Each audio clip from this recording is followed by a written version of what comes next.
And here we are again, as promised. This is Knives Part 2, and I thought this time I would show you why you don't want a non-full tang knife. And of course the biggest reason is going to be the fact that your knife's going to be your main tool. Alright, and being your main tool, you're going to be doing everything with it, up to and including digging for roots.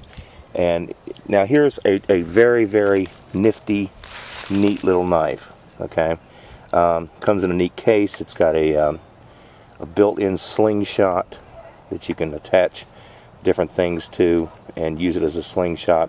When you take it, it has the take-off cap. And see, that's the problem, because with this knife, you don't have the full tang. Alright, the knife is attached right here, actually through this little screw. So, you know, you have the hollow handle, which is fantastic to store things into. But, and this is not a cheap little knife. It's a Jungle King. It's not overly expensive by any means, but you know, it's what you would consider a quality knife. It's made by a company called Aotor, and it's, you know, it's got a good, nice shape to the blade. It's got the serrations on the end, which, believe it or not, do come in handy, and it's nice and thick. But where it attaches here, that's your weak spot. Now let's take a look at another knife. Now this is more suited for survival, even though it is somewhat shorter. It is a very short knife. It is one of my go-to knives. Made in Portland, Oregon in the United States. It's a Gerber. And it is full tang all the way through, as you can see. That's the end. This is all one piece of metal, and they have wrapped a piece of plastic around it. It's a good solid. You could dig with this. You could punch holes in a car with this. I mean, look at the thickness of that blade. Nice serration, which is handy.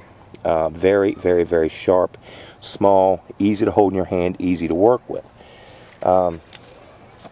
Again, you want to stay away from a knife that is not a full tang knife, for the reasons, you know, like I stated. You want a working knife. Now, you know, I've heard it said you can have a knife that's too small, but you can't have one that's too big. Well, again, I'll show you this one.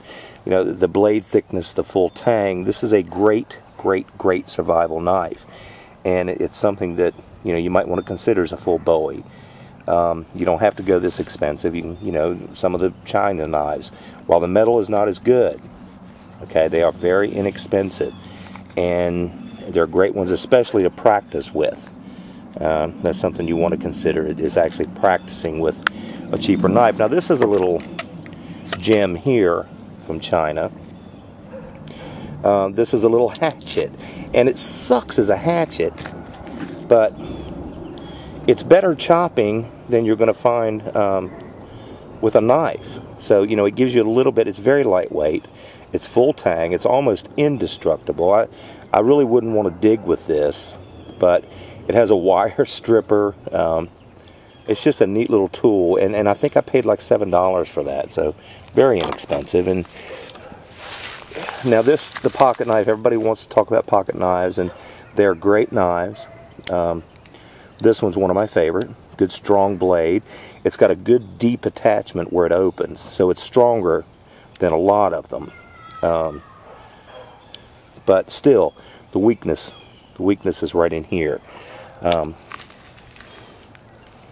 I wanted to show you this knife. This is one of my favorite knives. It's an old timer, made by Schrade.